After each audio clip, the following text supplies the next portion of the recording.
হাসিনা টুপ করে ঢুকে পড়লে আম গাছের সাথে বেঁধে বিচার করবে মানুষ, এমন একটি মন্তব্য করেছেন এনসিবির নেতা আক্তার। আর টিভি সেটা নিউজ করেছে। তো আসেন, কার বিচার কে করে একটু কমেন্ট। এম জাকির হোসেন লিখছে, তোমরা টুপ করে বিমান নিয়ে আমেরিকা চলে যাবা, টাকার তো অভাব নেই। নুসরাত জাহান লিখেছেন, তোর চিন্তা তুই কর, শেখ হাসিনার চিন্তা তোকে করতে হবে না। মুরাদ হোসেন লিখেছেন, এনসিবি জিন্দাবাদ। আরেকজন লিখেছেন, শাকিল খান, শেখ হাসিনার নেতৃত্বে বাংলাদেশ নিরাপদ। এসব গরম বক্তব্য দেওয়া লাভ নাই, তোমরা মামার শূন্য কোটায় আছো।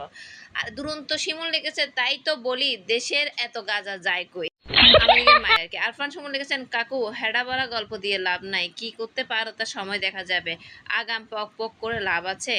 মোহাম্মদ লোকমান লিখেছেন, ছোট ভাই পালাইবা কোন দিকে দিয়ে, আগে জায়গা খুঁজো, রাস্তা বের করে তারপর পালাবার জায়গা পাবা না। এমডি শাহাবুদ্দিন লিখেছেন, এরে নাপিত তোরে মুখে বাঁধার সুযোগও মানুষ পাইবে না। অসমাপ্ত ভালোবাসা লিখেছেন, তোর জন্ম দিল কে আজও বুঝলাম না। আরেকজন লিখেছে, এস এম রাকিব, তোর বাপের নাম কি, সে বঙ্গবন্ধুর মেয়ে, সারা পৃথিবী তাদের চিনে, আর তোর বাপকে তো বাংলাদেশের মানুষ চিনে না, সময় হোক সব পেয়ে যাবি। এস এম রাজীব লিখেছেন। যাই হোক, আপনারা এই আক্তার হোসেনের জন্য কিছু একটা কমেন্ট করে যান আমার এই ইউটিউবে চ্যানেলে।